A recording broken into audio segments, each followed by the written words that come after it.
Welcome to the class.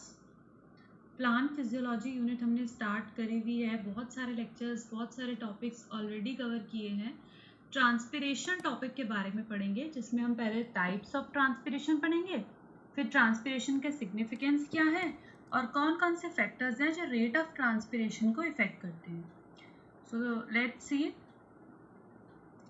देखो, transpiration क्या होता है। एक्चुअल में बहुत सारे बच्चों को ऐसा कंफ्यूजन हो जाता है ट्रांसपिरेशन और इवेपोरेशन के बीच में। इवेपोरेशन क्या है? जैसे ही सनलाइट ज़्यादा होती है तो उसके प्रेजेंस में क्या होता है कि जो वाटर होता है प्लांट के अंदर, वो वेपर्स की फॉर्म में बाहर आने लगता है फ्रॉम द लीव्स। ठीक है, तो वो होता है इवेपोरेशन। लेकिन ट्रांसपिरेशन क्या है? ट्रांसपिरेशन में भी होता तो यही चीज़ है कि वाटर लॉस हो रहा है, वेपर्स की फॉर्म में हो रहा है, लीव्स में से हो रहा है, यानी कि एरियल पार्ट्स जो है प्लांट के वहां से हो रहा है।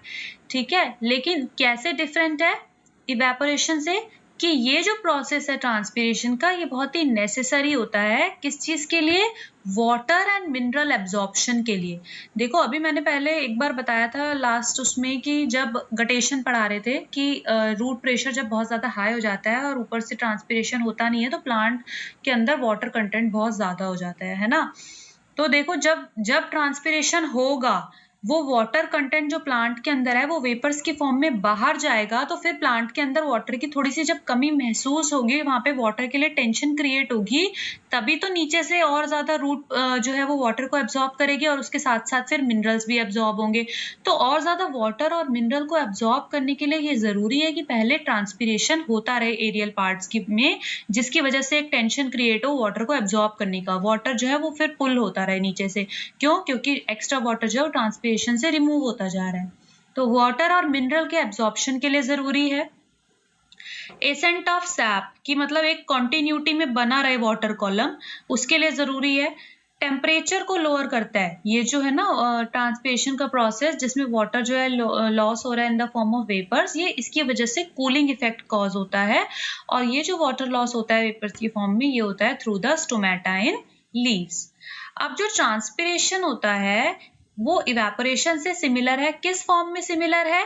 कि कुछ वेट सरफेस से जो वाटर है वो लॉस हो रहा है in the form of vapours. ये तो सेम पॉइंट हो गया कि ट्रांसपिरेशन जो है इस रेस्पेक्ट में इवेपोरेशन के सिमिलर है कि दोनों केस में ही वाटर जो है वो वेपर्स की फॉर्म में बाहर आ रहा है।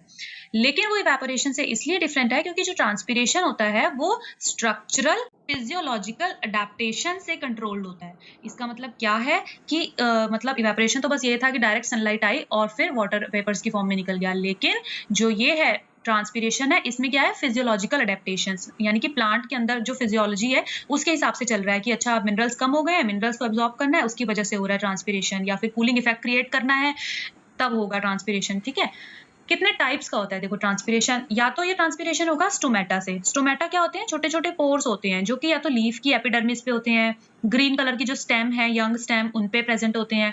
और ये जो स्टोमेटा से ट्रांसपिरेशन होता है, ये 50 से लेके 97% तक का जो टोटल ट्रांसपिरेशन है वो स्टोमेटा से ही होता है। है वो स्टोमेटा से ही होता है। सेकेंड है क्यूटिकुलर ट्रांसपिरेशन। इसमें क्या होता है? क्यूटिकल क्या होता है? देखो, जो बाहर की एपिडर्मिस होती है ना लीफ की, जैसे लीफ है, लीफ के जो ऊपर या स्टेम के ऊपर जो बाहर सबसे आउटर लेयर होती है एपिडर्मिस, उस एपिडर्मिस के ऊपर एक क्यूटिन की लेयर बन जाती है। और क्यूटिन क्या है? वैक्स लाइक सब्सटेंस, जो कि वाटर को बिल्कुल अंदर, मतलब कहते हैं कि एक होता है ना कि हाँ वाटर को वो नहीं करने देगा, अंदर एंटर नहीं करने देगा, मतलब एक प्रोटेक्टिव लेयर काइंड फॉर्म कर लेगा। क्यूटिन वैक्स लाइक सब्सटेंस है, उसी को क्यूटिकल बोला गया है। तो उसमें उससे भी थोड़ा बहुत जो है ट्रांसपिरेशन हो जाता है। और उस क्यूटिकल से जो वाटर लॉस हो रहा है, वो छोटे छोटे क्रैक्स जो होते हैं उसमें पड़े हुए, वहां से वाटर वेपर्स जो है वो बाहर आते हैं। और 3 से लेकर 10% ऑफ टोटल ट्रांसपिरेशन जो है वो क्यूटिकल की हेल्प से होता है। लेंटिक्यूलर ट्रांसपिरेशन में क्या होता है? देखो, लेंटिसल से भी ट्रांसपिरेशन हो रहा है। लेंटिसल्स क्या होते हैं? जैसे जो वुडी स्टेम्स होती हैं, अभी तो ग्रीन स्टेम में तो हमने बात की थी कि यहाँ पे स्टोमेटा होते हैं, लेकिन जो वुडी स्टेम है, बहुत मोटी थिक जो वो होती है स्टेम, या फिर ट्विग्स हैं या फ्रूट्स हैं, जो कॉर्क एरिया होता है स्टेम का, है ना, वहां पर जो है छोटे छोटे पोर्स प्रेजेंट होते हैं एरेशन के लिए, ताकि उसमें से एयर एक्सचेंज हो सके। तो वो जो एरेशन के लिए पोर्स होते हैं उनको बोलते हैं लेंटिसल्स। तो उन लेंटिसल्स में से भी कुछ वाटर वेपर जो है वो लॉस होते हैं। ठीक है, आप अमाउंट ऑफ वाटर वेपर जो लॉस हो रहे हैं, कितना वाटर वेपर लॉस हो रहा है? 0.1% ऑफ टोटल वाटर।